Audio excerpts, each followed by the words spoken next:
Tonight, another major step toward healthcare reform. There are now just two competing plans. What's in them and what they'd mean for you. I'm Katie Couric. Also tonight, an air traffic nightmare. A computer glitch in Salt Lake City leaves travelers stranded at airports all over the country. The government says United Airlines and other big companies dump their pension responsibilities on taxpayers, even as executives got huge retirement packages. And the must-have, can't find toy of the holiday season.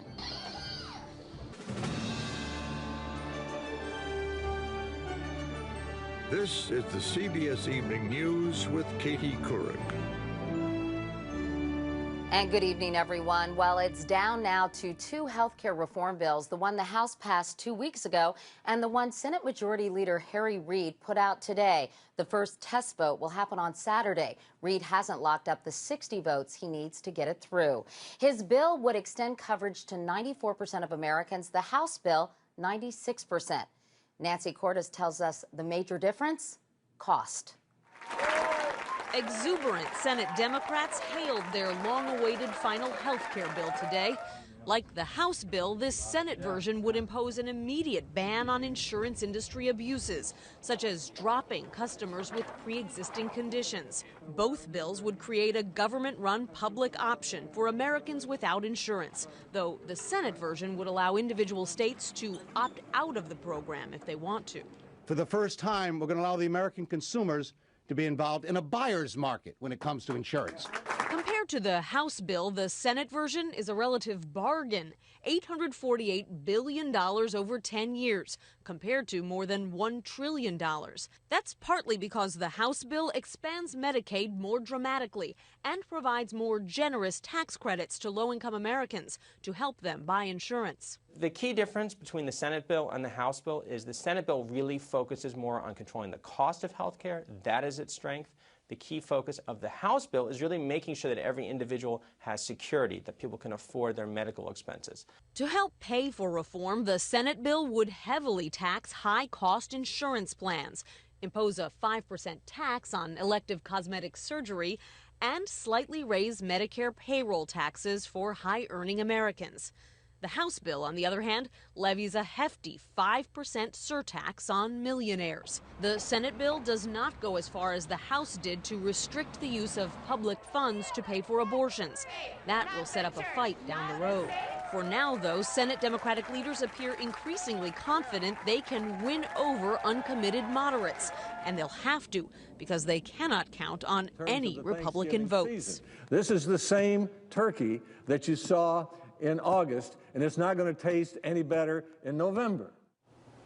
The first big hurdle for this new Senate bill comes on Saturday, when the Majority Leader will hold a rare weekend vote on whether to begin debate on the bill. He's hoping that vote will provide some momentum for the bill before all the senators scatter for the Thanksgiving recess. Katie? To be continued. Nancy Cordes on Capitol Hill tonight. Thanks, Nancy. It was certainly no holiday for travelers at many of the nation's busiest airports today. A computer glitch forced hundreds of flights to be delayed or canceled. And now Mark Strassman tells us members of Congress are demanding an investigation into a system that they thought had just been fixed. Oh my God, I'm glad I'm not going there. They were stuck from Newark Delayed, canceled. to Atlanta. Cancellations and delays of up to 6 hours, especially east of the Mississippi. Treading water is basically what we're doing. We're not accomplishing anything. Passengers like Scott Chamberlain held it together as America's system to keep them moving fell apart. This is all a result of the FAA meltdown. For 4 hours this morning, the FAA's computer flight plan system, called NADN, failed. NADN processes and organizes plans for thousands of flights in the air at any given time, their flight numbers, destinations, and altitudes. But a computer glitch ruined the morning.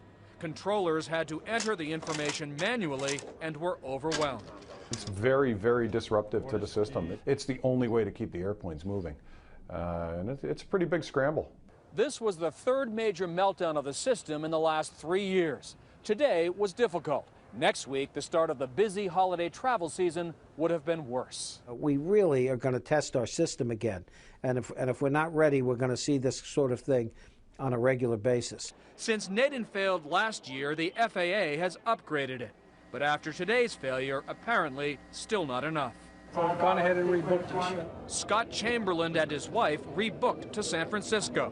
Problem is, they really wanted Sacramento, but the flight there was canceled. Mark Strassman, CBS News, Atlanta. To New Orleans now, in a major court ruling there. For the first time, the federal government is being held liable for at least some of the flooding. A federal court has awarded nearly $720,000 to a group of property owners. And Chief National Correspondent Byron Pitts tells us this could open the floodgates to billions in damage awards.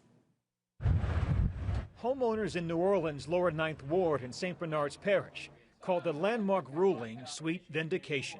I'm happy, very happy to his decision because it was in our favor. This is a shame. Lifelong residents Anthony and Lucille Franz lost their home built by Anthony's grandmother in the early 1920s. Submerged under 10 feet of water after Hurricane Katrina, the couple had little left to salvage. That salt water was just high enough to ruin everything. In their lawsuit, the Franzes point the finger of blame at this. The Mississippi River Gulf Outlet, known locally as Mr. Go.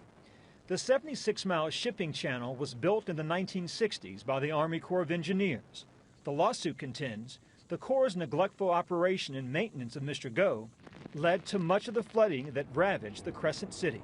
Originally built as a 600-foot-wide backdoor waterway between the Gulf and Port of New Orleans, the court ruled years of neglect caused it to widen out to 2,000 feet in places, in effect intensifying the waves and severely damaging the levees. The government argued that the Corps is immune from liability for any flood damage, and some legal experts say it has a strong case on appeal. As we get higher up the appellate ladder, the judges are going to intervene and basically save the Army from having to pay this lawsuit and the potential for other lawsuits down the road. Still, if the decision is upheld, it could potentially pave the way for more lawsuits in the thousands, forcing the federal government to pay billions to property owners like the Franzes, who simply can't rebuild. It would cost too much to build it over again. For now, they live in a small apartment in the twilight of their lives. The court's decision is just a first step on a long road to recovery. Byron Pitts, CBS News, New York. Overseas, Hamid Karzai was sworn in today to a second term as president of Afghanistan. Karzai has been accused of voter fraud and running a crooked government, but he promised today to prosecute corrupt officials. And he said Afghanistan will control its own security within 5 years. Secretary of State Hillary Clinton was at the inauguration and called Karzai's speech a good start. Today's inauguration opens a real window of opportunity for a new compact between the Afghan government and its people, and for a new chapter in the partnership between Afghanistan and the international community. And we must seize this moment. Back in Washington, White House aides said President Obama won't announce his new Afghan strategy until after Thanksgiving.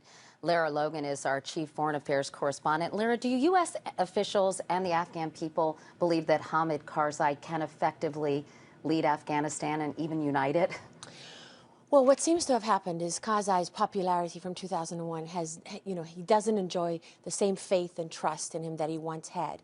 U.S. officials were very critical publicly for a while there, but they seem to have realized that not only is he their best option, but he's their only option. And with the Afghan people, it's more complicated. Karzai still has a lot of support, but a growing number of people who really despise him. And I know that he's pledged to appoint highly qualified ministers to investigate and root out graft and corruption.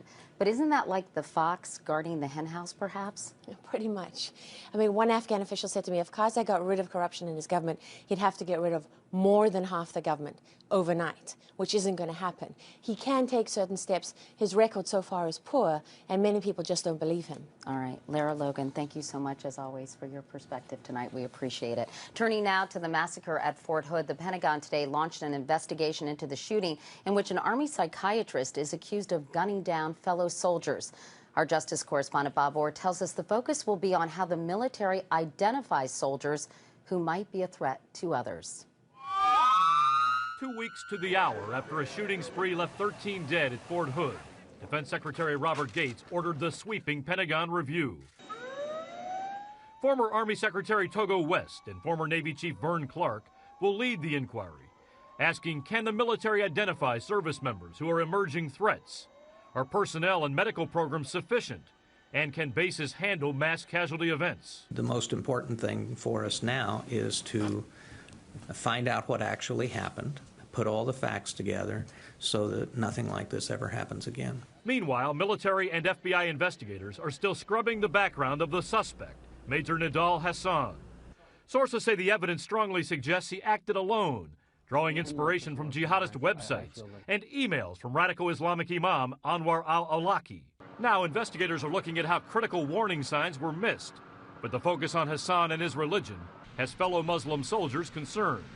Of 1.4 million active duty service members, only 3,400, less than 1%, identify themselves as Muslims. I just don't want no backlash against Muslims. It was a man that committed an act of violence with his own inner demons and his own character that made him do such an act. The government is also worried about a backlash at a time when the military and intelligence agencies are actively recruiting in Arab and Muslim communities. I protect America. This new ad campaign from the CIA debuted last night in Dearborn, Michigan, one of America's largest Middle Eastern communities. We are the CIA. I think it's very important that the CIA does get involved and it does do a great effort to reach out to the Middle Eastern and Muslim American community. Officials stress the need for Muslims and Arabic speakers has never been greater. They're hoping the Fort Hood tragedy does not set back recruiting efforts. Katie? Bob Orr, thanks very much. In other news tonight, President Obama is back at the White House following an 8-day four-nation trip to Asia. At his final stop, he met with South Korea's president and later spoke to U.S. troops at Osan Air Base. The president told them every American appreciates the job they're doing. And coming up next, right here on the CBS Evening News, is this fair? United Airlines sticks you with the bill for their employee pensions while its executives get multi-million-dollar retirement packages.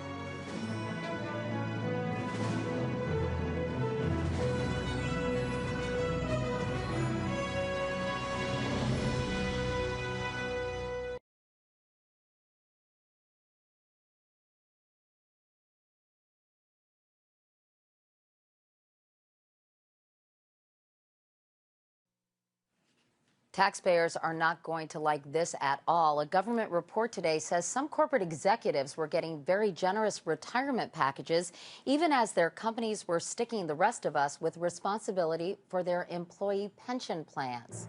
Cheryl Atkinson follows the money. At the very same time, pensions were drying up for 122,000 United Airlines workers. Its top executives were cutting deals to make their own golden years comfortable and secure.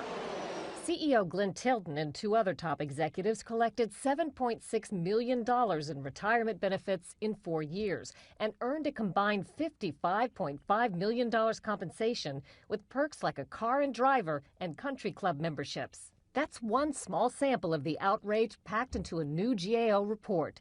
It studied 10 of the largest companies to dump their underfunded pension plans into the laps of the Federal Pension Benefit Guaranty Corporation, which is $22 million in the red. $11 billion in underfunding at the 10 firms affected 200,000 workers. Their executives drew $350 million in compensation. Reliance Group Insurance underfunded its plan by $121 million as top managers earned $70 million compensation. Chief executives Robert Steinberg and George Baker used the corporate plane and helicopter for extensive personal travel, including family trips to China, Greece, and Hawaii. If the Pension Benefit Guaranty Fund can't get out of the red, it's taxpayers who will have to pick up the slack. I think that we should say when a pension plan is in danger of being dumped on the U.S. taxpayers, the executives can't make big compensation until they fix the plan. A United spokesman says the millions in retirement benefits that CEO Tilton has gotten replace what he lost when he left his previous company and have nothing to do with United's pension problems. Meanwhile, many United retirees are having to live on less. Pensions that default to the Guarantee Fund are capped. One pilot, for example, saw his monthly payment shrink to 1/3 of what he'd been promised. Cheryl Atkinson, CBS News, Washington.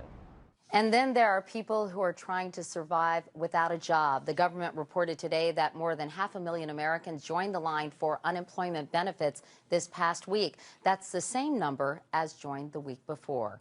Meanwhile, Oprah Winfrey is giving up her job. Her production company said today she'll end her talk show in 2011 after 25 seasons on the air. Winfrey will make the official announcement on her program tomorrow. And coming up next, a telephone scam, how the government says you may be getting ripped off.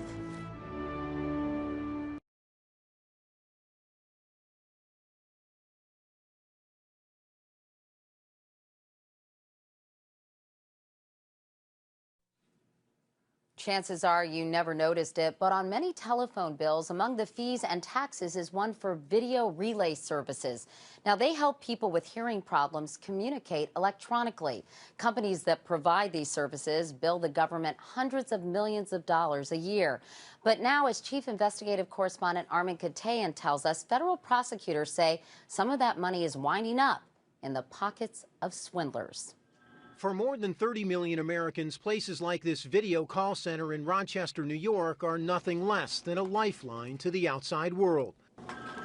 It's here where each month thousands of hearing-impaired people use sign language to communicate with translators over a computer link. Those translators then speak for their deaf clients to anyone and everyone in the hearing world. For the deaf, it's a critical service. For others, it was a golden opportunity to commit fraud. Today, the government cracked down. It's not going to be tolerated. It's outrageous and insidious. 26 people from 7 companies in 8 states that provide the translation service were indicted. They were charged with stealing tens of millions of dollars by submitting thousands of false and fraudulent claims to rip off a government fund that virtually everyone with a phone contributes to. Taxpayers were paying for services that really weren't occurring. The government alleges the scammers never took calls from hearing-impaired people. Instead, they just placed calls to listen to radio programs or podcasts. They never translated anything. But they did bill the government nearly $400 for every hour the employee was on the phone. Prominent disabled rights attorney Jeff Rosen expressed disappointment at all the deception. And the fraud issue is something that we're going to have to deal with. We can't allow that to diminish the access that deaf people have.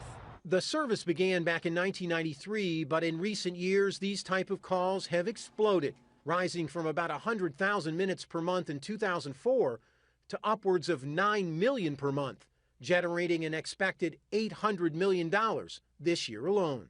The whole deaf community is harmed by those actions, but we will take responsibility in fixing that. As the government makes clear, it's going to protect a service so liberating for the deaf from becoming a center of corruption. Armen Keteyian, CBS News, New York. In Los Angeles today, heated protests over the price of education. Hundreds of students swarmed the campus of UCLA, where state officials today approved a 32% system-wide hike in student fees. Protesters blocked some of them from leaving following the vote. The increase will raise undergraduate tuition at California state colleges to about $10,000 a year, 3 times what it was a decade ago. And coming up next, the manufacturer says they're the perfect pet for your children. They don't make a mess, and they never die.